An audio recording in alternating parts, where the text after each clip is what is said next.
وَيَسْتَفْتُونَكَ فِي النِّسَاءِ قُلِ اللَّهُ يُفْتِيكُمْ فِيهِنَّ وَمَا يُتْلَى عَلَيْكُمْ فِي الْكِتَابِ فِي يَتَامَى النِّسَاءِ اللَّاتِي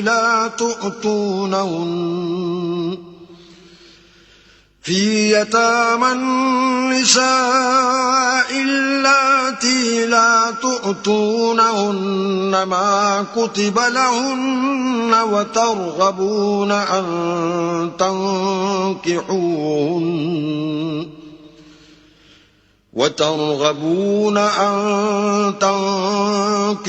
تنكحوهن والمستضعفين من الولدان وأن تقوموا لليتامى بالقسط وما تفعلوا من خير فإن الله كان به عليما.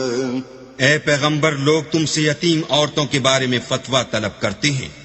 کہہ دو کہ اللہ تم کو ان کے ساتھ نکاح کرنے کے معاملے میں اجازت دیتا ہے، اور جو حکم اس کتاب میں پہلے دیا گیا ہے وہ ان یتیم عورتوں کے بارے میں ہے جن کو تم ان کا حق تو دیتے نہیں اور خواہش رکھتے ہو کہ ان کے ساتھ نکاح کر لو، اور نیز بیچارے بے کس بچوں کے بارے میں. اور یہ بھی حکم دیتا ہے کہ یتیموں کے بارے میں انصاف پر قائم رہو، اور جو بھلائی تم کرو گے اللہ اس کو جانتا ہے. وَإِنِ امْرَأَةٌ خَافَتْ مِنْ بَعْلِهَا نُشُوزًا أَوْ إِعْرَاضًا فَلَا جُنَاحَ عَلَيْهِمَا أَنْ يُصْلِحَا بَيْنَهُمَا صُلْحًا وَالصُّلْحُ خَيْرٌ وَأُحْضِرَتِ الْأَنفُسُ الشُّحَّ وَإِن تُحْسِنُوا وَتَتَّقُوا فَإِنَّ اللَّهَ كَانَ بِمَا تَعْمَلُونَ خَبِيرًا. اور اگر کسی عورت کو اپنے خاوند کی طرف سے زیادتی یا بے رغبتی کا اندیشہ ہو تو میاں بیوی پر کچھ گناہ نہیں کہ آپس میں کسی قرارداد پر صلح کر لیں، اور صلح خوب چیز ہے، اور طبیعتیں تو بخل کی طرف مائل ہوتی ہیں. اور اگر تم نیکوکاری اور پرہیزگاری کرو گے تو اللہ تمہارے سب کاموں سے واقف ہے. وَلَن تَسْتَطِيعُوا أَن تَعْدِلُوا بَيْنَ النِّسَاءِ وَلَوْ حَرَصْتُمْ فَلَا تَمِيلُوا كُلَّ الْمَيْلِ فَتَذَرُوهَا كَالْمُعَلَّقَةِ وَإِن تُصْلِحُوا وَتَتَّقُوا فَإِنَّ اللَّهَ كَانَ غَفُورًا رَحِيمًا. اور تم خواہ کتنا ہی چاہو عورتوں میں ہرگز برابری نہیں کر سکو گے، تو ایسا بھی نہ کرنا کہ ایک ہی کی طرف ڈھل جاؤ اور دوسری کو ایسی حالت میں چھوڑ دو کہ گویا ادھر میں لٹک رہی ہے. اور اگر آپس میں موافقت کر لو اور پرہیزگاری کرو تو اللہ بخشنے والا مہربان ہے.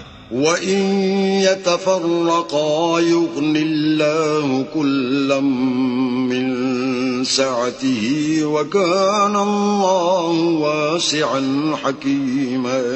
اور اگر میاں بیوی میں موافقت نہ ہو سکے اور ایک دوسرے سے جدا ہو جائیں تو اللہ ہر ایک کو اپنی دولت سے غنی کر دے گا، اور اللہ بڑی کشائش والا اور حکمت والا ہے. وَلِلَّهِ مَا فِي السَّمَاوَاتِ وَمَا فِي الْأَرْضِ وَلَقَدْ وَصَّيْنَا الَّذِينَ أُوتُوا الْكِتَابَ مِنْ قَبْلِكُمْ وَإِيَّاكُمْ أَنِ اتَّقُوا اللَّهَ وَإِن تَكْفُرُوا فَإِنَّ لِلَّهِ مَا فِي السَّمَاوَاتِ وَمَا فِي الْأَرْضِ وَكَانَ اللَّهُ غَنِيًّا حَمِيدًا. اور جو کچھ آسمانوں میں اور جو کچھ زمین میں ہے سب اللہ ہی کا ہے، اور جن لوگوں کو تم سے پہلے کتاب دی گئی تھی ان کو بھی، اور اے محمد صلی اللہ علیہ وآلہ وسلم تم کو بھی ہم نے حکم تاکیدی کیا ہے کہ اللہ سے ڈرتے رہو. اور اگر کفر کرو گے تو سمجھ رکھو کہ جو کچھ آسمانوں میں اور جو کچھ زمین میں ہے سب اللہ ہی کا ہے، اور اللہ بے پرواہ اور سزاوار حمد و ثنا ہے. وَلِلَّهِ مَا فِي السَّمَاوَاتِ وَمَا فِي الْأَرْضِ وَكَفَى بِاللَّهِ وَكِيلًا. اور پھر سن رکھو کہ جو کچھ آسمانوں میں اور جو کچھ زمین میں ہے سب اللہ ہی کا ہے، اور اللہ ہی کارساز کافی ہے.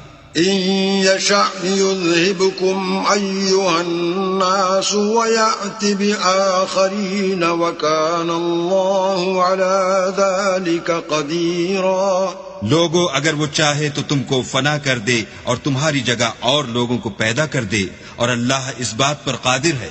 من كان يريد ثواب الدنيا فعند الله ثواب الدنيا والآخرة وكان الله سميعا بصيرا.